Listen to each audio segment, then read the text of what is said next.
जय हिंद, जय भारत। एक बार फिर से स्वागत करता हूं मैं आप सभी लोगों का आपके अपने चैनल पर। और आज के इस वीडियो में बात करने वाले हैं क्रेडिट बी लोन ऐप के बारे में।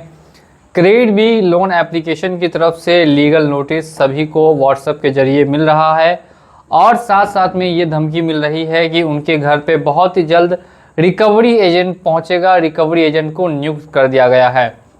अगर आपका भी क्रेडिट बी नाम की लोन ऐप से एप्लीकेशन से लोन हो चुका है और उस लोन को किसी भी कारण से अगर आपने डिफ़ॉल्ट कर दिया है तो फिर ये वीडियो आपके लिए काफ़ी इम्पॉर्टेंट हो सकता है। इस वीडियो को आप बिना स्किप किए एंड तक ज़रूर से ज़रूर वॉच करेंगे।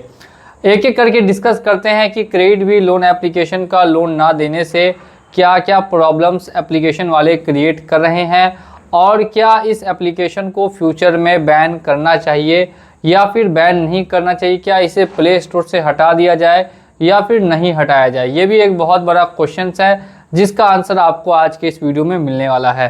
तो चलिए वीडियो को करते हैं स्टार्ट। सबसे पहले बात करते हैं क्रेडिट बी एप्लीकेशन कितनी लीगल एप्लीकेशन है। तो आरबीआई के गाइडलाइंस के अकॉर्डिंग इसको लाइसेंस मिला है और ये लोन डिसबर्स करती है और आपको मंथली ईएमआई का ऑप्शन भी देते हैं।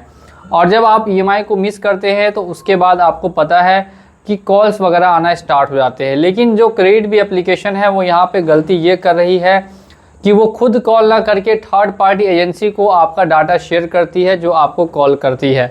तो यहाँ पे ये जो इनकी प्रैक्टिस है थर्ड पार्टी को डाटा शेयर करने का और फिर थर्ड पार्टी वाले आपको कॉल करते हैं और आपके एड्रेस वगैरह आपको सेंड करते हैं, आपके फ़ोटोज़ वगैरह शेयर करते हैं आपके ही व्हाट्सअप नंबर पे कि देखिए आपने लोन लिया है, लोन को जल्द से जल्द रीपेमेंट कर दीजिए। और बहुत बार एब्यूजिव लैंग्वेज भी यूज़ करते हैं। यहाँ तक तो ठीक है, अगर इतने से आपको डर नहीं लगेगा तो इसके बाद ये क्या करेंगे कि जो रिकवरी एजेंट होंगे वो खुद में ही एक नया रूप ले लेंगे। और वो नया रूप किस तरीके का होगा वो भी ध्यान से आप लोग सुनेंगे। वो नया रूप होता है, कभी वो पुलिस वाले बन के कॉल कर सकते हैं, कभी वो आपको एडवोकेट बन के कॉल कर सकते हैं, कुछ भी बन सकते हैं। वो उनका कोई ठिकाना नहीं होता, उनको जो मन आएगा वो बन जाएंगे और बन के कभी क्रेडिट बी का बड़ा मैनेजर बन जाएंगे, कभी कुछ अलग अलग तरीके से आपको कॉल पे डराने की कोशिश की जाएगी। अब यहाँ तक तो कॉल का सिलसिला ख़त्म हो जाता है जब आप 2 से 3 महीने तक कॉल्स वगैरह को पिक नहीं करते, ज़्यादा कॉल्स वगैरह के आंसर नहीं देते। तो 2-3 महीने के बाद कॉल के जो भी सिलसिले हैं वो धीरे धीरे करके थम जाते हैं या फिर ख़त्म हो जाते हैं। अब यहाँ पे 2 से 3 महीने आपने पूरी तरीके से कंप्लीट कर दिए। अब इसके बाद क्या होगा कि आपको फिर बार बार मैसेजेस वगैरह आने लगेंगे कि अब आपके घर पे विजिट किसी भी समय हो सकती है, हमारे एजेंट्स आपके घर पे किसी भी समय पहुँचते होंगे। आज पूरी जो टीम है वो फील्ड विजिट के लिए आपके घर पे आ रही है। कानूनी टीम को आपका केस ट्रांसफ़र कर दिया गया है, अब वो आपके ऊपर एक्शन लेंगे। इस तरीके के मैसेजेस भी देखने के लिए मिलते हैं क्रेडिट बी नाम की एप्लीकेशन की तरफ से।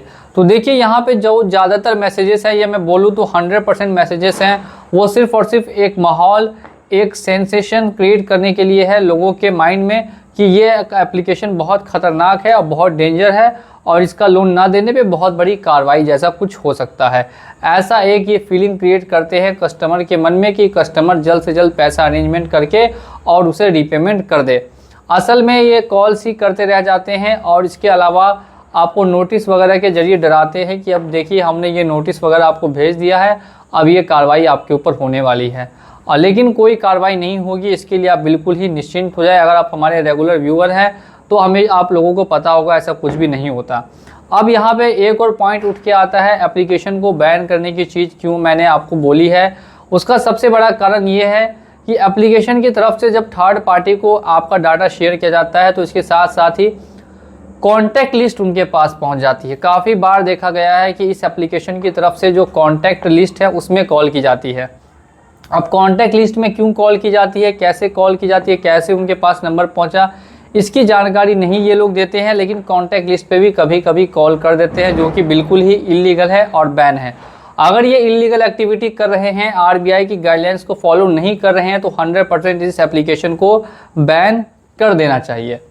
और अगर हम लोग बात करें कि लीगल एक्शन के बारे में, एफआईआर वगैरह, पुलिस केस, रिकवरी विजिट, क्या इनमें से कुछ भी आपके ऊपर हो सकता है? तो मैं अगर आपको एक वर्ड में बोलूं तो ये सिर्फ और सिर्फ आपके सिविल को इम्पैक्ट करेंगे और आपके माइंड को इम्पैक्ट करेंगे। इन दोनों चीज़ों को इम्पैक्ट करने का काम करती है एप्लीकेशन। सबसे पहले आपका जो सिविल स्कोर होगा उसको लो से लो ले आएंगे, बहुत ही ज़्यादा ख़राब कर देंगे। और दूसरा है वो आपका माइंड है, आपके माइंड पे काफ़ी ज़्यादा प्रेशर क्रिएट करने की कोशिश करेंगे ताकि आपके माइंड में हमेशा डिस्टर्बेंस बनी रहे। इन दोनों के अलावा कुछ भी नहीं होता है। अब अगर आप फ्यूचर में रीपेमेंट करना चाहते हैं तो इनसे 2 से 3 महीने का टाइम ले सकते हैं। अगर आपके पास प्रूफ है तो आप एक प्रायर नोटिस या फिर एक इंटीमेशन लेटर या ऐसा कुछ भी इनको ईमेल कर सकते हैं जिससे आपको ये 2-3 महीने तक डिस्टर्ब नहीं करेंगे, ना ही कॉल्स करके ना ही मैसेजेस करके। अब 2-3 महीने कंप्लीट हो जाने के बाद अगर आपके पास पेमेंट नहीं आ पाता है तो ऐसी कंडीशन में फिर आपको यहाँ सेटलमेंट का ऑफ़र भी मिलता है। अब सबसे बड़ा सवाल ये उठ के खड़ा होता है कि हमें सेटलमेंट का ऑफ़र तो मिला, लेकिन अब हमें सेटलमेंट कितने रुपए में करना चाहिए? तो ये एक बहुत बड़ा सवाल है। तो यहाँ पे जो मिनिमम सेटलमेंट का परसेंटेज जाता है क्रेडिट बी एप्लीकेशन में वो होता है 20%, यानी कि 50,000 रुपये के लोन पे 10,000 में सेटलमेंट और 1 लाख रुपये के लोन में 20,000 रुपये में सेटलमेंट। ये मिनिमम परसेंटेज बताया है। एवरेज जो है वो 30% है, यानी 50,000 का लोन है तो 15,000 में क्लोज होगा, 1 लाख का है तो 30,000 में। ये एवरेज है। और मिनिमम 20% में अगर कोई आपके पास मेडिकल डॉक्यूमेंट है और डीपीडी आपका काफ़ी ज़्यादा बढ़ चुका है, 1-1.5 साल कंप्लीट हो चुका है, तो फिर इतने कम में सेटलमेंट बिल्कुल ही पॉसिबल है। आप लोग कमेंट सेक्शन में बताएंगे क्या ये जो इलीगल एक्टिविटी है इधर उधर कॉल्स करने की, इसके रिलेटेड क्या एप्लीकेशन को बैन कर देना चाहिए कि नहीं करना चाहिए? ये कमेंट सेक्शन में आप लोग अपनी अपनी राय दे सकते हैं। बाकी किसी भी तरीके की दिक्कत है या फिर कोई क्वेश्चन है तो आप हमें ऊपर दिए गए नंबर पर संपर्क भी कर सकते हैं। या फिर मल्टीपल लोन्स में फंस चुके हैं तो इसके लिए भी आप हमें संपर्क कर सकते हैं। बहुत बहुत धन्यवाद आप लोगों का ये वीडियो देखने के लिए। मिलूंगा अगले वीडियो में बहुत ही जल्द। जय हिंद, जय भारत।